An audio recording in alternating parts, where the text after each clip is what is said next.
The sun was bright on Monday morning as it shone through the big glass windows of Elite Motors. The light bounced off the shiny cars inside. Mark Wilson fixed his tie and looked at his watch. It was time for the morning meeting. Mark was the boss of the sales team. He wore an expensive suit and had hair that was always perfect. Every morning, he gathered his 5 team members to talk about their goals for the day. "Listen up, everyone," Mark said in a loud voice. "Last month, we sold 15 luxury cars. This month, I want us to sell 20. He walked around, looking at each person on his team.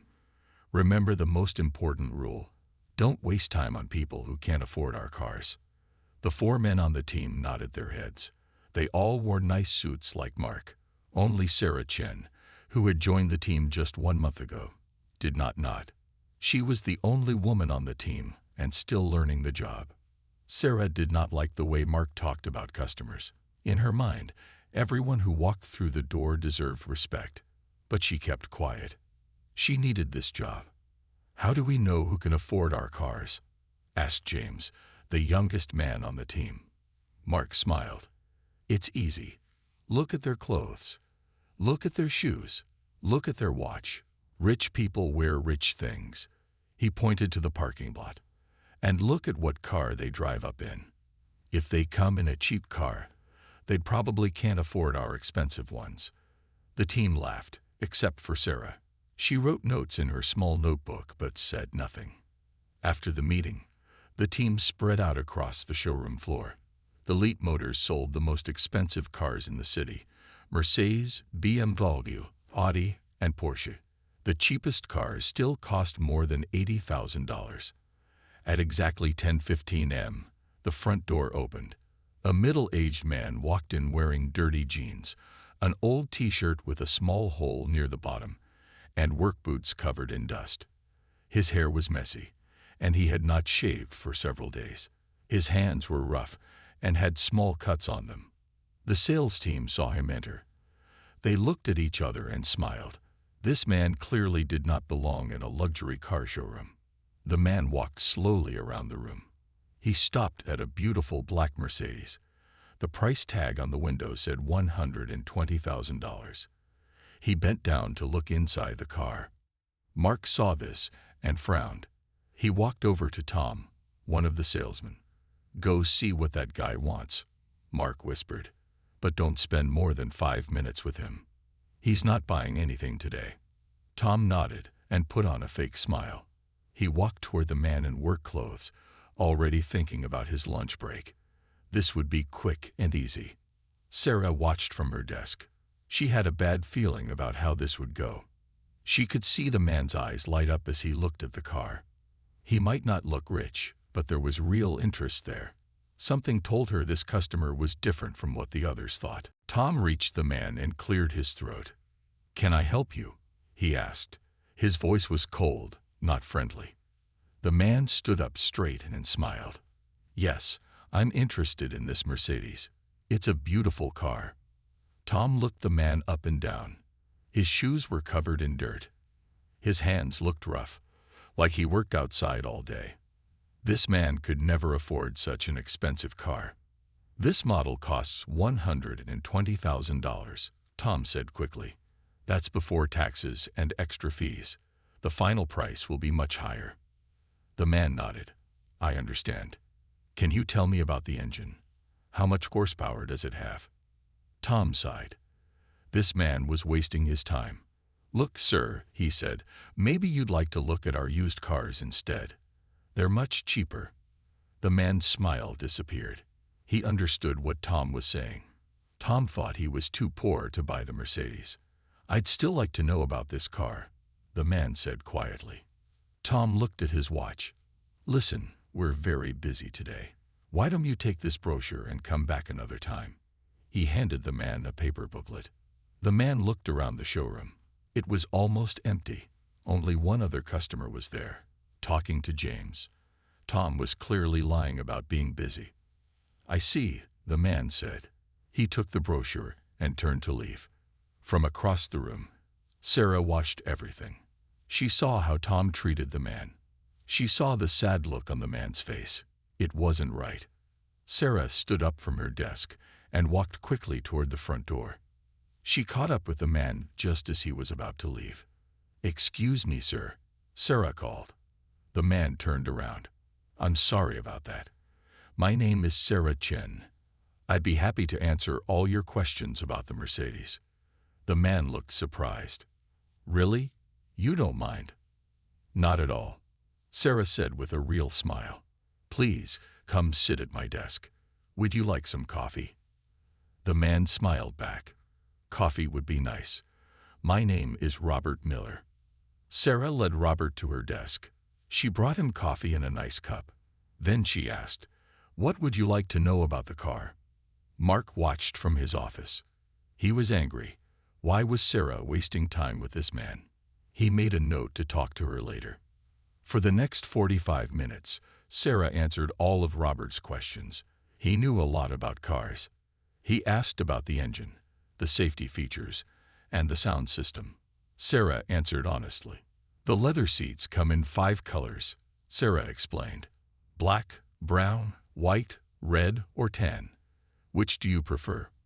Robert thought for a moment. "I like the black leather best. It looks professional." Sarah nodded. "Good choice. The black interior matches the black exterior paint perfectly." As they talked, the other salesman kept looking over. They couldn't believe Sarah was spending so much time with such a poorly dressed man. What a waste of time. Finally, after an hour of talking, Robert smiled at Sarah. "You've been very helpful. Thank you for answering all my questions." Sarah smiled back. "It was my pleasure. Would you like to sit in the car and feel how comfortable it is?" "Yes, I would like that," Robert said. Sarah took a set of keys from a drawer in her desk. She walked Robert to the black Mercedes and opened the driver's door for him. Robert sat down in the soft leather seat. "It feels wonderful," he said, running his hands over the steering wheel. "May I start the engine?" "Of course," Sarah replied. She showed him how to push the start button. The powerful engine came to life with a quiet roar. Robert smiled like a child with a new toy. He pressed the gas pedal gently, and the engine sound grew louder. From across the showroom, Mark was getting more and more angry. He walked over to where Tom and James were standing. "This has gone on long enough," Mark said. "Sarah is wasting valuable time with that man. He probably doesn't even have a bank account." Tom laughed. "Maybe he's going to pay with the dirt from his boots." The 3 men laughed loudly. They didn't care if Robert heard them or not. Sarah did hear them, and she felt her face grow hot with shame for her coworkers. Robert was a nice man who loved cars. He deserved better treatment. After Robert turned off the engine, Sarah took him back to her desk. She pulled out some papers. "If you are interested in buying the car, these are the forms we need to fill out," Sarah explained. "But there's no pressure. You can think about it for as long as you want." Robert looked at the papers. Then he looked up at Sarah with serious eyes. "I don't need to think about it. I want to buy the car." Sarah was surprised, but tried not to show it. She had hoped he might buy the car someday, but she didn't expect him to decide so quickly. "That's wonderful," she said. "I'll need some information from you. Do you want to finance the car, or will you pay the full amount?"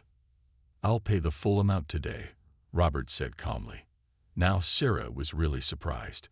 Even rich customers usually got loans for such expensive cars. "All right," she said. "I'll need to see your ID and get your banking information." Robert reached into his back pocket and pulled out a worn leather wallet. From it, he took a driver's license and a business card. He handed both to Sarah. Sarah looked at the business card. Her eyes grew wide as she read it. "Robert Miller, CEO, Miller Construction Company," the card said. Under the name was the company logo, one of the biggest construction companies in the state. Sarah looked up at Robert with new understanding. This man wasn't poor at all. He was very, very rich. "You're the owner of Miller Construction?" Sarah asked quietly. Robert nodded. "Yes, I am. We're building a new office tower downtown. I've been at the site all morning checking on the progress. That's why I look like this." He pointed to his dirty clothes. Sarah smiled. She didn't care about his clothes. "Let me finish these papers for you, Mr. Miller." "Please call me Robert," he said. As Sarah filled out the forms, she noticed Mark walking toward her desk. He had a fake smile on his face. "Hello there," Mark said to Robert, completely ignoring Sarah. "I'm Mark Wilson, the sales manager. Is everything okay here?" Robert looked at Mark with cold eyes. "Everything is fine. Thank you. Sarah has been very helpful." Mark's smile grew wider. "Well, if you need anything at all, please let me know personally. We want to make sure VIPs like yourself get the best service." Robert's face showed no emotion. "VIPs? How do you know I'm a VIP? I'm dressed like a construction worker." Mark's smile disappeared. His face turned red. "Well, I just meant." "You just meant that now you know who I am. You want my business," Robert said. "But earlier you were laughing at me with your salesman. I heard you." Mark's mouth opened and closed like a fish out of water. He didn't know what to say. Sarah kept her eyes down on the papers. She felt bad for Mark, but he deserved this. "Let me tell you something, Mr. Wilson," Robert continued. "I came here today to buy cars for my entire executive team. 6 cars in total, but after seeing how you treat people who don't look rich, I've changed my mind. I'll only be buying 1 car today." From Sarah. Mark's face turned white. 6 luxury cars would have been the biggest sale of the year. The lost commission would be huge. "But sir," Mark started to say. Robert held up his hand. "My decision is final, and I'll be sure to tell all my business friends about my experience here today." Mark looked like he might cry. He turned and walked back to his office without another word. Sarah finished the paperwork in silence. She showed Robert where to sign. Then she took his bank information and processed the payment. "The car will be ready for you tomorrow," Sarah said. "We'll clean it and make sure everything is perfect." Robert stood up and shook Sarah's hand. "Thank you for treating me with respect, Sarah. It means a lot." "It was my pleasure," Sarah said. "Everyone deserves to be treated well, no matter what they wear or how they look." Robert smiled. "That's exactly right. And that's why I want to make you an offer. My company needs someone with your people skills to manage our client relations. The pay is twice what you're making here, and you'd have your own office. Would you be interested?" Sarah couldn't believe her ears. A new job with better pay. It seemed too good to be true. Yes, I would be very interested," she said. "Good," Robert replied. "Come to my office tomorrow after I pick up the car. We'll talk about the details." After Robert left, the showroom was very quiet. Everyone had heard what happened. Tom and James looked at the floor, too embarrassed to meet Sarah's eyes. And Mark stayed in his office with the door closed. Sarah sat at her desk, thinking about everything that had happened. She had just made her first big sale and gotten a job offer on the same day, all because she treated someone with kindness and respect. The next morning, Sarah came to work early. She wanted to make sure Robert's new Mercedes was perfect before he arrived. The cleaning team had washed and polished the car until it shined like a black diamond. As Sarah checked the inside of the car, she noticed Mark watching her from across the showroom. He had dark circles under his eyes, as if he hadn't slept all night. Finally, he walked over to her. "Sarah, can we talk?" Mark asked. His voice was quiet, not bossy like before. Sarah stood up straight. "Of course, Mark." Mark took a deep breath. "I want to apologize for yesterday. You were right about Mr. Miller, and I was wrong. Very wrong." Sarah was surprised. She had never heard Mark apologize to anyone before. "After you left yesterday," Mark continued, "I called the owner of Elite Motors and told him what happened. I told him how we lost the sale of 6 luxury cars because of my bad judgment." "What did he say?" Sarah asked. "He was very upset," Mark said. looking at the floor. But then I told him my plan to fix things. Now Sarah was curious. What plan? Mark looked up at her. I want to change how we do business here. No more judging customers by how they look or what they wear. Everyone who walks through that door deserves our respect and attention. Sarah couldn't believe what she was hearing. This was exactly what she had believed all along. So what are you going to do? She asked. First, I'm going to train our team better, Mark said. And I was hoping you might stay and help me. I know Mr. Miller offered you a job, but we need someone like you here. Sarah thought for a moment. What would my job be? Customer Experience Manager, Mark said quickly. You would train our team on how to treat all customers with respect, and your pay would be the same as what Mr. Miller offered you. Before Sarah could answer, the front door opened. Robert Miller walked in, dressed in a perfect suit and tie. He looked like a different person from yesterday. Good morning, Robert said with a smile. Good morning, Mr. Miller, Mark said. Your car is ready, and I wanted to say how sorry I am about yesterday. Robert nodded. I appreciate that. Mark turned to Sarah. I'll let you take care of Mr. Miller. Then he walked away, giving them privacy. Sarah showed Robert his new car. He walked around it slowly, admiring how beautiful it looked. It's perfect, he said. Then he turned to Sarah. Are you ready to come to my office to discuss your new job? Sarah took a deep breath. Actually, Robert, Mark just offered me a position here as Customer Experience Manager. He wants to change how they treat customers, and he wants me to help train the team. Robert looked surprised. Really? That's a big change from yesterday. He thought for a moment. What do you want to do, Sarah? Sarah looked around the showroom. She saw Tom and James watching her from their desks. They looked nervous, waiting to see what would happen. I think I should stay here, Sarah said finally. I have a chance to make a real difference in how this business treats people. I can help change their way of thinking. Robert smiled. I understand, and I respect your decision. He reached into his pocket and pulled out a business card. But if you ever change your mind, my offer still stands. Sarah took the card. Thank you, Robert. After Robert drove away in his new Mercedes, Sarah walked to Mark's office. The door was open, and Mark was sitting at his desk, looking worried. I'll take the job, Sarah said from the doorway. Mark's face lit up. You will? That's fantastic.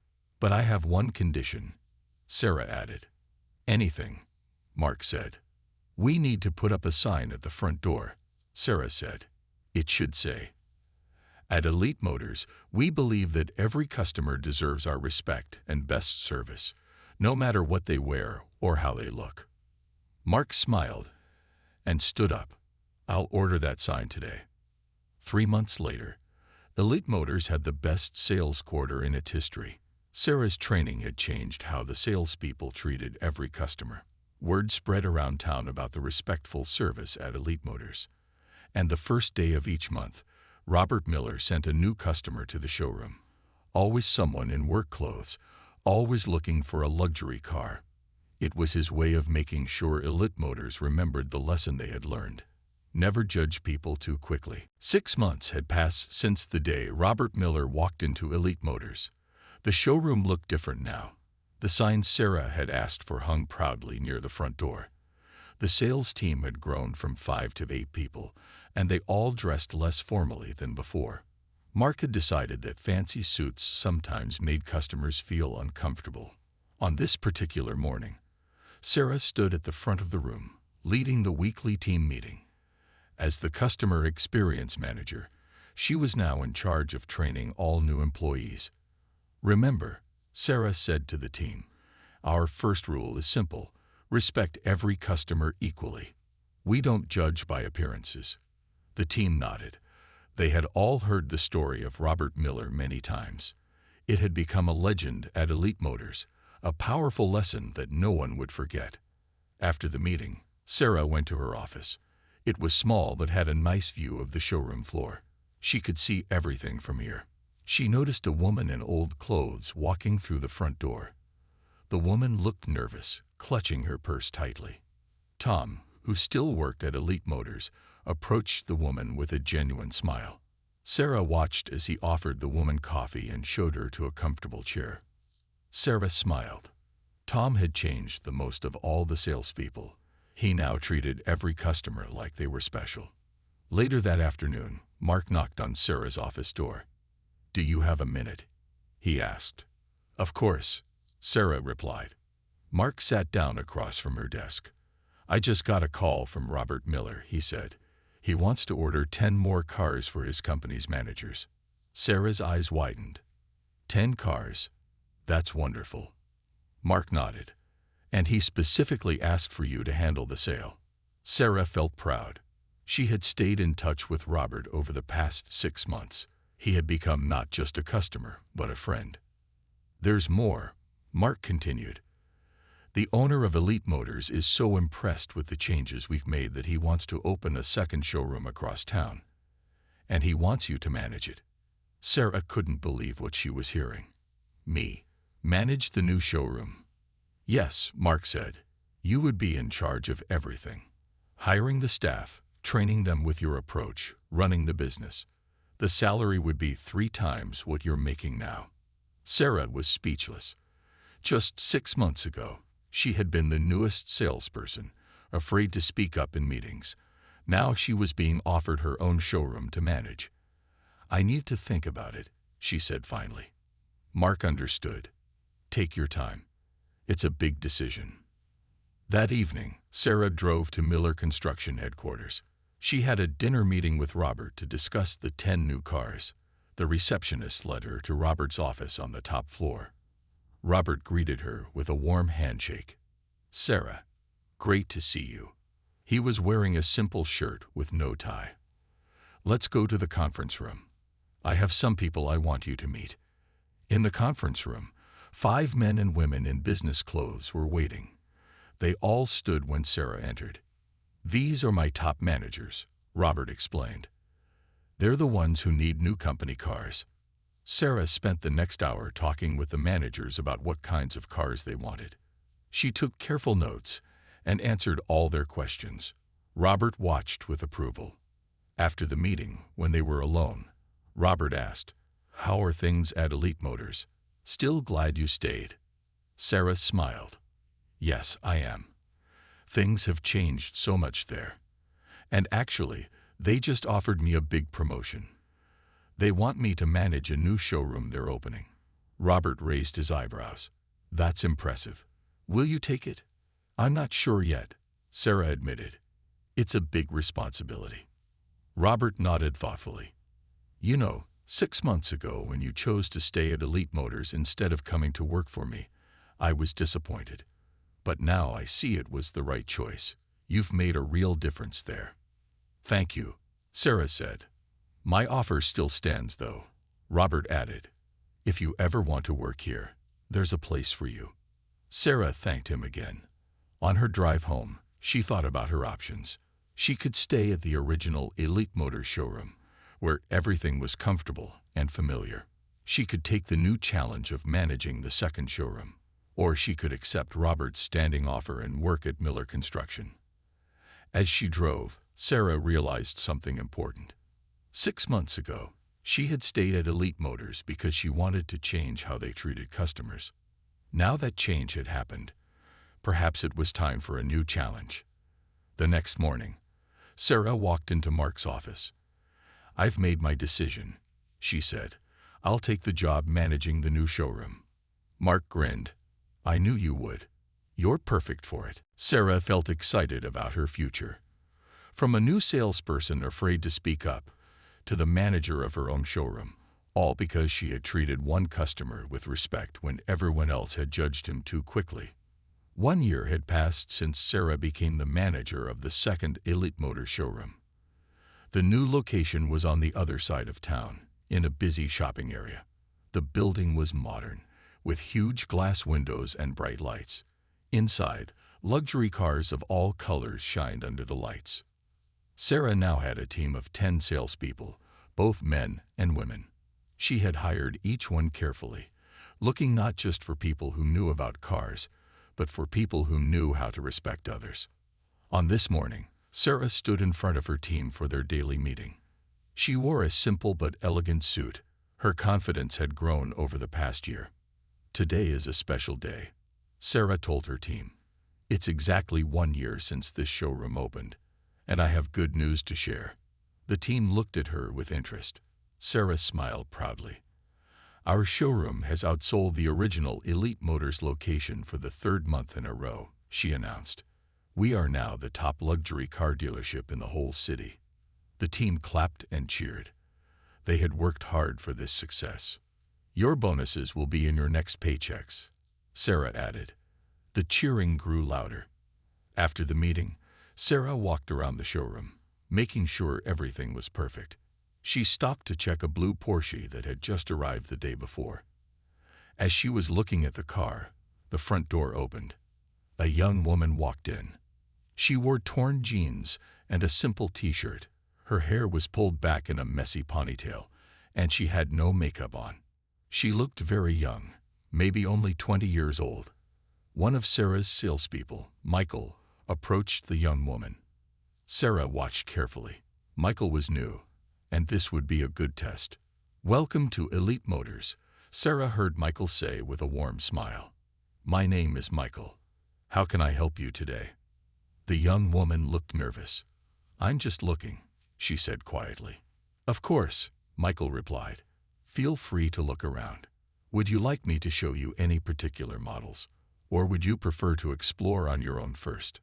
The young woman seemed surprised by Michael's friendly manner. I'm actually interested in the new BMW. The electric one." "Excellent choice," Michael said. "The BMW i4 is right over here.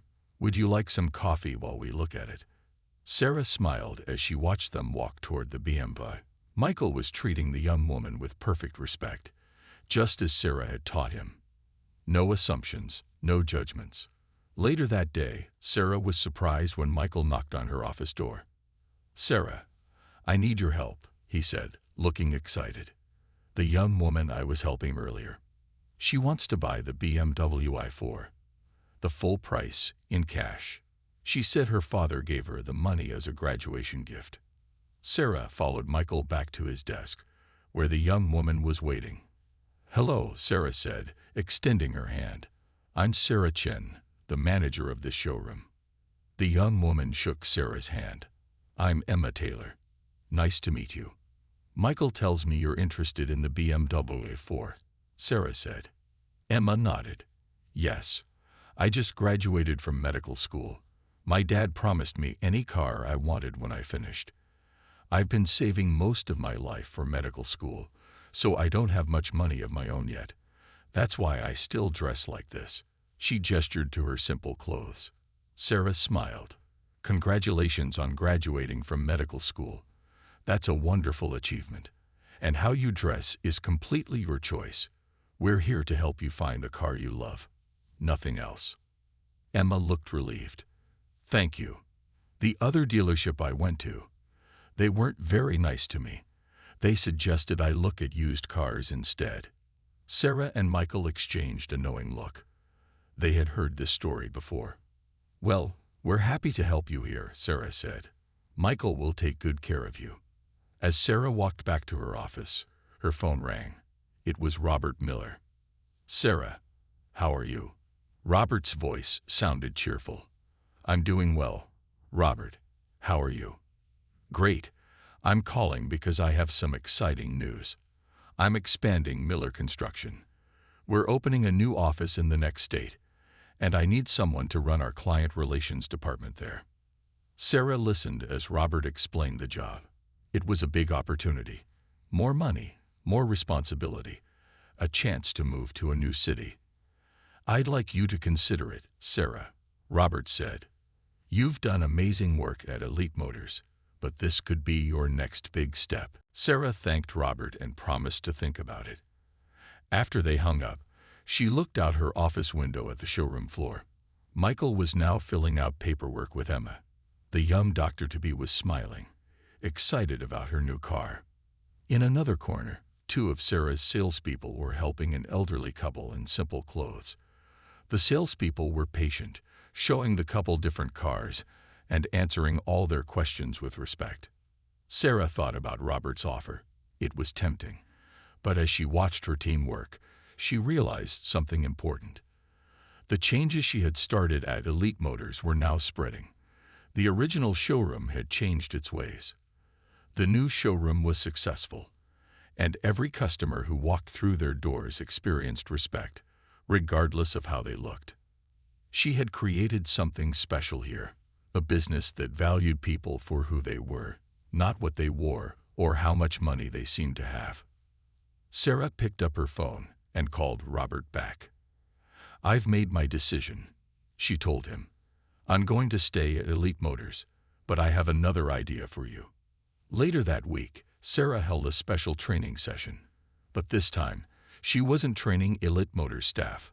She was training the management team from Miller Construction, teaching them the same principles of respect and equal treatment that had made Elite Motors so successful. Robert had decided to bring Sarah's methods to his own company, paying her as a consultant to train his staff. It was the best of both worlds. Sarah could keep building her success at Elite Motors while also helping spread her message to other businesses. As she stood in front of the construction managers, many of whom were wearing work clothes and boots, Sarah began her training the same way she always did. "The most important rule is simple," she said. "Respect every person equally. Never judge by appearances." Then she told them the story of how it all began. The day a man in dirty work clothes walked into a luxury car showroom, and only one person bothered to treat him with respect. 2 years had passed since Robert Miller first walked into Elite Motors. Sarah's life had changed in ways she never could have imagined. The second Elite Motors showroom was now the most successful luxury car dealership in the entire state. Sarah had been featured in business magazines and invited to speak at sales conferences. Her story about Robert Miller and the lesson of treating everyone with respect had inspired many other businesses to change their ways. On this sunny morning, Sarah sat in her office looking at a letter on her desk. It was from the owner of Elite Motors, Mr. Peterson. The letter offered Sarah a new position: Director of Operations for all Elite Motors locations across the country. There were now 12 showrooms in total, with plans to open 5 more in the next year. Sarah leaned back in her chair, thinking about how far she had come. From a nervous new salesperson to potentially running a national company, all because she had followed her belief that everyone deserves respect. Her phone rang, interrupting her thoughts. It was Robert Miller. "Sarah, I hope I'm not catching you at a bad time," Robert said. "Not at all, Robert. It's good to hear from you." "I'm calling with some news," Robert said. "Remember how you've been training my staff as a consultant?" "Of course," Sarah replied. "I've enjoyed working with your team." "Well, word has spread about your training program. 3 other construction companies have contacted me. They want to know if you can train their staff too. There's a huge demand for your approach to customer service." Sarah was surprised. "Really? That's amazing." "Yes, and it got me thinking," Robert continued. "What if you created your own training company? You could teach businesses in all industries how to treat customers with respect. I'd be your first client, and I can connect you with others. The potential is enormous." Sarah looked at Mr. Peterson's letter again. Director of Operations was a prestigious job, but starting her own company, that was an even bigger opportunity.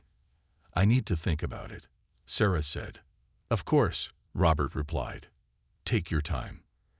After the call ended, Sarah walked out to the showroom floor.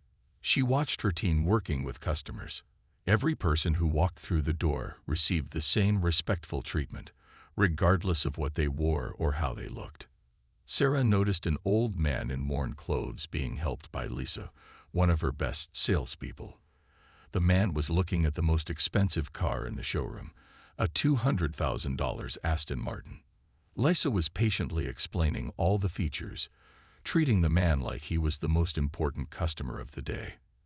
As Sarah watched, she remembered something her grandmother used to say: "When you respect others, You create a world where everyone feels valued. That evening, Sarah invited both Mark and Robert to dinner at a nice restaurant.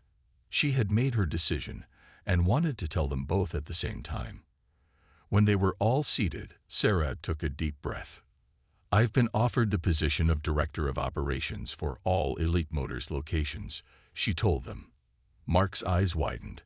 "That's incredible, Sarah. Congratulations. And Robert has suggested I start my own training company." Sarah continued. Robert nodded. "I think there's a huge market for Sarah's approach to customer service." Mark looked back and forth between them. "So which opportunity are you going to take?" Sarah smiled. "Actually, I've decided to do both." The men looked confused. "I'm going to accept the director position," Sarah explained, "but with one condition, that Elite Motors helps me create a training division.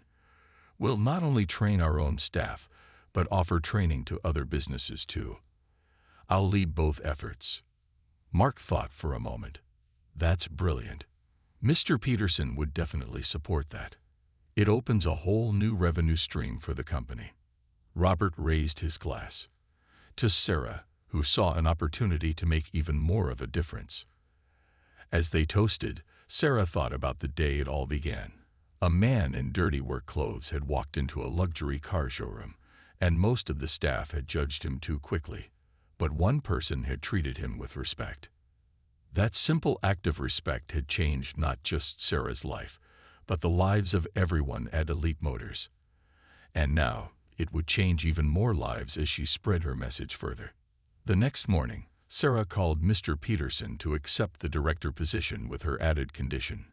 He was thrilled with her idea and immediately approved the creation of the training division. As Sarah hung up the phone, she looked at a small framed sign on her desk. It was the first thing she had put in her office when she became manager. The sign read, "Judge not by appearances, but by character." Those words had guided her journey from a new salesperson to a company director. And they would continue to guide her as she taught others the valuable lesson she had learned. Never judge people too quickly. You never know who they might be, or what impact they might have on your life. What car they drive up in. If they come in a cheap car, they probably can't afford our expensive ones. The team laughed, except for Sarah. She wrote notes in her small notebook but said nothing. After the meeting, the team spread out across the showroom floor. Elite Motors sold the most expensive cars in the city: Mercedes, BMW, Audi, and Porsche. The cheapest cars still cost more than $80,000. At exactly 10:15 a.m., the front door opened. A middle-aged man walked in wearing dirty jeans, an old t-shirt with a small hole near the bottom, and work boots covered in dust. His hair was messy, and he had not shaved for several days. His hands were rough and had small cuts on them. The sales team saw him enter. They looked at each other and smiled. This man clearly did not belong in a luxury car showroom. The man walked slowly around the room. He stopped at a beautiful black Mercedes. The price tag on the window said $120,000. He bent down to look inside the car. Mark saw this and frowned. He walked over to Tom, one of the salesmen. "Go see what that guy wants," Mark whispered. "But don't spend more than 5 minutes with him. He's not buying anything today." Tom nodded and put on a fake smile. He walked toward the man in work clothes, already thinking about his lunch break. This would be quick and easy. Sarah watched from her desk. She had a bad feeling about how this would go. She could see the man's eyes light up as he looked at the car. He might not look rich, but there was real interest there. Something told her this customer was different from what the others thought.